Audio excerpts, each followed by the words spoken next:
Welcome to Straight Shot Politics. Each episode will bring you in-depth discussion with experts, community leaders, and analysts who will share their insights, experiences, and predictions. From local elections to global diplomacy, we'll provide you with the tools and perspectives you'll need to navigate today's real-world landscape.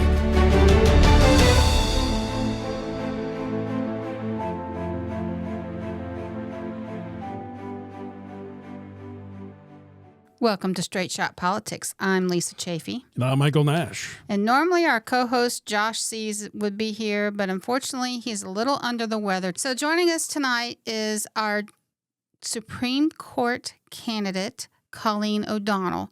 Ma'am, how are you? I'm doing well. Thanks for having me on the show. Well, I'm really glad you're here because you just came out of the primary. You were very successful in that, and you performed very well in that. How are you feeling?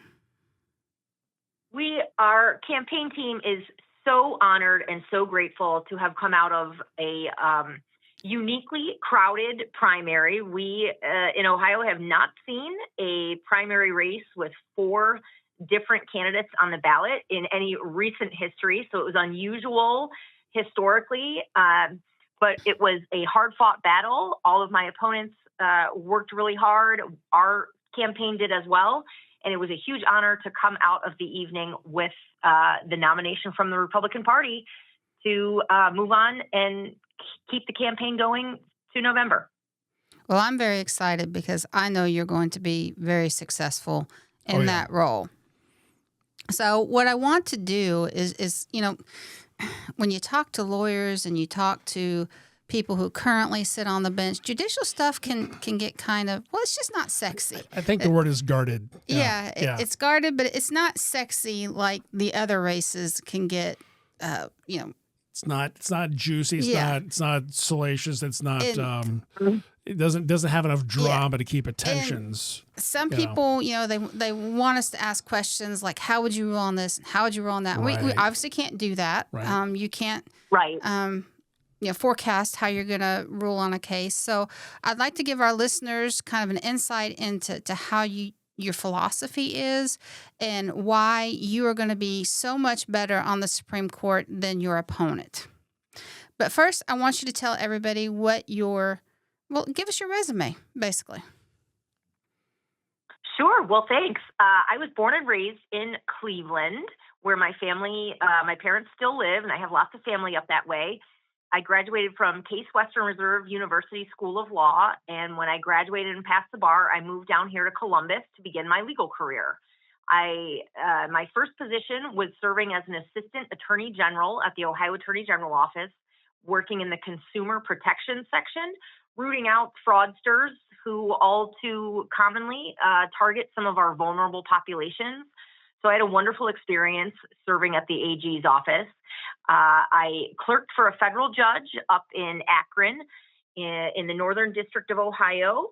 Had a terrific experience learning there in the courthouse about docket management and managing all various, a good variety of different kinds of cases, civil cases, criminal cases, and a lot of the devotion to public service that judges and their staffs owe to the people who come before them. I did like living in Columbus, and so when I completed the clerkship, I moved back down here to Columbus and joined the law firm of Carpenter Lips here in Columbus and worked on primarily litigation matters. Had a great experience there, but while I was at the firm, one of the judges on the Franklin County Common Pleas Court announced that he was retiring in the middle of his 6-year term. And so I applied for a gubernatorial appointment to fill that vacancy. And I was very honored when I was appointed to the Common Pleas Court in 2013. That was a terrific experience for me and a wonderful way that I could give back to my community and serve the people of Franklin County. I served on the bench for nearly 10 years. I tried well over 100 cases to verdict and put hundreds of felons behind bars. Unfortunately, I lost a re-election effort in 2022. And because at the time, I had 2 young children, and I think it's always important to set an example for our young people. It was important for me to show my kids that the simple fact that disappointment befalls you in life doesn't define you.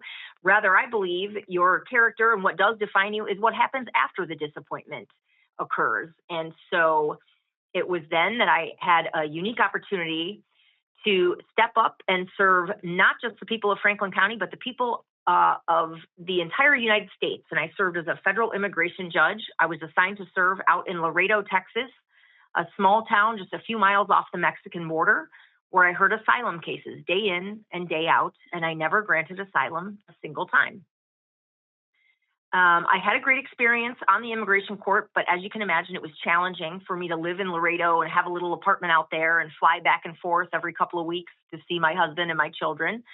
And so while I was hopeful that I applied for a transfer back to Ohio's immigration court, it unfortunately did not work out. And so after several months of serving as an immigration judge, I resigned from the court and came back to Ohio, where everyone I know and love lives. And I'm glad to be back. And that's when this race was coming down the pike. And so I got involved with this Supreme Court race. Well, kudos Excellent, to you yeah. for putting your family first. I know that had to be a very difficult decision. Yeah, in some ways it was very difficult. In some ways it was an obvious answer. I was raised with family first, and I knew I needed to be family first. Candidly, I knew I was never going to be in Laredo permanently. When I got the assignment to serve in Laredo, I thought, well, I can try it for a little while, but I'm not in a position to move my family, and I don't want to leave Ohio. I love Ohio. And so the judges out there were terrific, and they said, we'll see if we can help you get transferred to Ohio. So I always kind of knew I'd be back in Ohio. I just didn't know if it would be sooner rather than later. And after several months, it was exhausting, and my family needed me. And so it was a little disappointing personally, but on balance, yes, it was the right decision for me. And I'm so glad to be back in Ohio. All right. So some judges say that the Constitution should evolve with society, like it's a living, breathing entity. Others say it should stay fixed. Where do you land on that spectrum? Yes. I do not believe the Constitution is a living, breathing document. I instead believe in more of a textualist philosophy when interpreting the Constitution or any statute or legal provision, whatever it is, before the court. I think in my judicial philosophy, the goal, when I was serving as a judge, because I'm not currently serving as a judge, certainly I'd like to return to the bench at the Supreme Court. But when I was serving, the goal for me was always to make the law predictable and consistent. And for me, the best ways to do that are to interpret the words of the Constitution or the statute or the provision, interpret the words that are there in black and white on the page, and give those words and phrases the meaning that they had at the time they were enacted or written. And that way, everybody knows, what the context was at the time the statute was written and what those words meant. And then universally, wherever the judge is serving at whatever time and at whatever level of court, the law will be predictable and consistent if every judge followed that philosophy. I do emphatically reject the idea that a judge should be permitted to legislate from the bench and to say, while the law may require result X, I personally, as a judge, don't like that result. It doesn't make me happy. And so I'm going to deliver result Y instead. I think that creates a lot of confusion about the state of the law. It then creates a lot of cost for the litigants to appeal that ruling through the appellate courts and up through the Supreme Court if the matter gets accepted for review at that level. Certainly, it causes a lot of stress and anxiety for the actual folks involved because they don't have a final answer to this legal question that is hamstringing them. And that's very stressful. I think we see in the private sector, businesses and corporations go out of their way to mitigate risk and eliminate it if possible. And I think that's what the courts should do on the public side, is to make the law predictable and consistent. So go ahead, Mike. No, I was going to say, it sounds, I'm glad to hear that you're following, you said the letter of the law, you follow very, very strict guidelines and how it was written and those sort of things. But I also heard a tinge of empathy as well, as far as being empathetic to the ones involved in the process as well. And that's good to hear. I mean, I'm glad to hear that you're following that, but also you have empathy for those, presenting and whatnot. But with that, let me do a follow-up real quick. Let me ask, how's it that, although I just described those two things, how do you remain impartial during emotionally charged cases, if you didn't already answer that? Sure. The short answer is it's the judge's oath and obligation to do just that, to remain impartial and to interpret the law as it's been enacted. There's an Ohio jury instruction that indicates very clearly to jurors who are fact finders, and in some cases, of course, the judge is the fact finder, that we know that humans have emotional reactions to certain issues more than others. And we know that that's just a common human emotion, to react to certain information or testimony or whatever it might be. But the law requires that we recognize that emotion and that we check it and we don't act on it. So you're allowed to have the emotion, but a judge must honor the oath and obligation to be impartial by recognizing that emotion and not acting on it, but instead compartmentalizing it, putting that aside. And I think that makes a lot of sense to me. That is something that I feel very comfortable doing. Like I mentioned before, after serving for 10 years in the Common Pleas Court, just shy of 10 years, I became very comfortable. I've certainly got a lot of practice at doing that, and I would be honored to be able to bring those kinds of skills to the Supreme Court of Ohio. So one of the topics in the judicial world, especially here in Ohio, has been fair sentencing. So what's the best way to make sure justice looks the same no matter where you live? I think maybe it relates a little bit, like I said before, the law should be predictable and consistent. Sentencing is difficult because when a judge is imposing sentence, there are so many factors in the sentencing statutes in Ohio. In fact, the statutes lay out the considerations that a judge must make.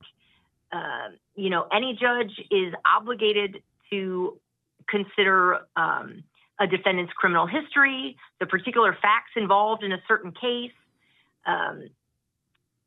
the amount of harm or damage caused. For example, if it certainly would be different to steal a pack of gum versus a fleet of trucks. So there are so many moving parts that the judge must be aware of and impose a sentence commensurate with balancing all those factors. It's really difficult to sort of put these things on a grid and say, if this crime is committed, then this is the sentence, because there's so many external and unique factors involved in every single case. Well, you mentioned people's history and their record, and for a while there in the state of Ohio, judges were prohibited from looking at an accused's previous record. And I forget the name of the case that overturned that, but now judges can weigh the public safety factor in whether someone gets out on bail while they're waiting trial. What's your thoughts on that? Well, okay, so we have maybe two related but perhaps distinct issues here. With respect to sentencing, I always just indicated right on the court. I'd recite, I had it memorized. I'd recite to the defendant on the record that the purposes of felony sentencing are to protect the public from future crime and to punish the offender using the minimum sanctions that will accomplish those two purposes without unnecessarily burdening the state. And the court has to consider the seriousness of the crime and the likelihood of the defendant's recidivism. So that's sort of the in a nutshell, the sentencing. I think what you're just crystallizing and zeroing in on, Lisa, is the factors that a judge may or may not consider when setting an appropriate bond for a defendant who's been charged with a crime but not yet convicted of that crime. Yes, yes. And so, yes. And so the case that came out of the Supreme Court was called DuBose versus McGuffey. And that case really changed the interpretation and all the case law surrounding Criminal Rule 46, which set the parameters that a judge would consider when setting an appropriate bond. And the DuBose case said judges may no longer consider public safety when setting an appropriate bond. And I was a trial court judge at the time, and so I sort of lived through that experience of the DuBose revolution and what that did in courtrooms across Ohio. And it certainly seemed very different. Respectfully, I'll leave it at that. And so then it didn't take long for Ohioans to react and Ohioans to take their thoughts and ideas to the legislature, who then reacted. And again, because judges can't legislate from the bench, we trial court judges at the time were bound by DuBose versus McGuffey, binding precedent on a trial court anywhere in Ohio. So we had to abide by those parameters, and the appropriate fix would come legislatively through legislation, not from the bench. And so then we had a constitutional amendment to correct or at least change the parameters such that, yes, indeed, a trial court judge is now permitted to consider public safety when setting an appropriate bond. And I think that was a really good decision and a good fix. Agreed. So I'm going to shift gears a little bit here, Colleen. I'm hearing a couple different things. I want to go back to unique factors you mentioned before in a previous question, and I'm going to follow up with unique factors with other unique factors. For example, how should courts prepare for cases involving unique factors such as artificial intelligence, data privacy, or algorithmic bias?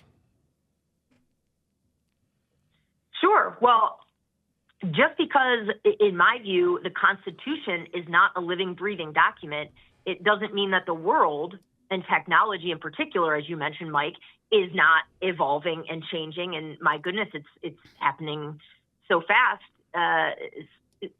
Sometimes we worry that the law can't keep up at such a pace. So it's incumbent on judges to stay informed and to be aware of what these technologies are. Certainly, AI, you mentioned artificial intelligence is a great example. It can be an excellent tool for attorneys to use to write a brief or begin some legal research. But like many tools, it has the capacity to perhaps be overused or misused or abused rather than just used as the tool that it is. And so sometimes we see issues with AI coming up in disciplinary cases, for example, where opposing counsel or courts are finding that the brief, page 1 and 2 seem okay, but by 3 and 4 and page 7 and 8, it's not making any sense. And it was produced nearly entirely by AI. And so it's incumbent on courts and the bar and everyone interested in these matters to keep track of what's available and to maybe put some appropriate guardrails on how they can be used and utilized, but not abused. Well, I was just reading an article the other day of an attorney, and I want to say it was in Florida or Georgia, I can't remember, but lost the ability to practice for 6 months because in one case she cited at least a half a dozen case laws of things that never actually existed. They were all AI generated fake cases. Oh. Wow. That Yeah. To me, I don't know if it's just laziness in using AI too much or plain maliciousness in trying to win their case, but there is room for that. So, Mike, you had a question. I did, and it's something that we're doing hand gestures over here too, kind of tossing a ball back and forth. But I wanted to kind of follow up with that I'm glad you mentioned that, because that's pretty severe, getting caught using AI. So my next question involves this, and that's, do you see a need for judicial education programs to keep pace with technological changes so that we're not having, decisions thrown out because of the use of AI and those sort of things? So do we have some sort of a training program, follow-up measures, re-education, something like that? Certainly, absolutely. And in fact, the Ohio Supreme Court is tasked with lots of responsibilities, one of which includes managing every practicing attorney, which includes the judges in the state of Ohio, the elected judges, and for requiring they undergo a certain number of minimum hours of continuing legal education. Sometimes you hear lawyers and judges talk about CLE hours. And the Supreme Court manages and tracks and makes sure that lawyers are keeping up on all kinds of various issues in the law, because there is always evolution. There's always more law coming out. And I've seen specifically CLE seminars and panel discussions and various things all about these issues: artificial intelligence, how technology can be used and how it should not be overused, electronic case filing, all types of issues, electronic discovery. It's always evolving. I think the requirements are good that we have them in place. I don't know that there's a specific requirement specifically relating to technology continuing education at this time. I know there's certain areas that are required. Substance abuse education, for example, is sort of specialized and carved out to require every attorney to have some education on that. And then the sitting judges also have to have special judicial training as well as a part of their requirements. But I could see a lot of merit to the idea of maybe requiring some technological specified training and education. Well, you kind of hit a soft spot with regarding to artificial intelligence. AI makes me think of and that's the electronic discovery. So I've done some electronic discovery myself on various, hobby endeavors. And that sounds kind of scary, that some of that could be AI influenced or II. Mm-hmm. Yeah. So being in the legal field, being a lawyer, no matter whether you're a defense attorney, whether you're the prosecutor, if you're the judge on the bench, you're all human. And unfortunately, the people that you're either representing or that are standing before the judge, it's at the worst moment of their lives. You don't get to see them at their best moment. You get to see them at their worst moment. So what's a moment in your career that has reminded you why you chose to do this work? Oh, gosh, it's so hard to single out just one moment. We mentioned a couple of minutes ago that being in the courtroom requires a judge to compartmentalize some emotion. Regardless of the type of case, whether it was civil or criminal, I always kept at the forefront of my mind that the issues and the pendency of that lawsuit, whether it was a criminal case or civil, like I said, that was the most important issue to the parties in that case, bar none. They're probably losing sleep. They're paying money to lawyers to represent them. They are worried and concerned about the risk involved because they just don't know what's going to happen. They don't know how long it's going to take. They don't know if it'll end up resolving in their favor or if it won't. There's so much stress and there's so much concern about any pending case that it was always really critically important to me to offer the folks in the courtroom my full attention, laser focus, and the utmost respect. And as far as picking out, one moment where a bell went off or something that changed it for me, it's hard to pick just one. Lots of cases come to mind that really felt meaningful to me and left an impression with me. But I'll tell you, maybe I can pick a class of cases. some of my favorite cases that I ever dealt with in the Common Pleas Court were when I had the opportunity and the law supported my ability to grant an expungement, or what the law calls a sealing of the record, where folks may have had a criminal conviction or even multiple, depending on the circumstances, in their past. They had, rehabilitated themselves to the satisfaction of the court. They didn't have any more new cases, nothing pending, nothing like that. And they were coming to the court saying, would you please expunge this record so that I can put my prior mistakes behind me, and no longer will they define me, and they won't hold me back from maybe a job opportunity or a better apartment or a housing option. And to be able to grant those cases was some of the most fulfilling, wonderful days. I can remember I had an applicant for an expungement in the courtroom, and he looked like just a big, strong athlete. He looked like he could play offensive line for the Browns or for the Buckeyes, I'll tell you that. And when I granted his expungement, he wept. He just fell back in the chair, and he took a moment and he just cried. And he was so happy, and I was so honored to be able to do that for him. Some of those were the moments where I just felt like I am exactly in the right position. I know that the law supports my decision to issue this order, granting it, and I know I made the right decision. And those are just some of the best memories I could think of. Wonderful. There's always some good to hear when people turn their lives around, and you can be a part of that and helping them do that. Amen. So we're just about out of time. So I want you, I'm doing this with all of our candidates. So in the political world, we call it an elevator speech.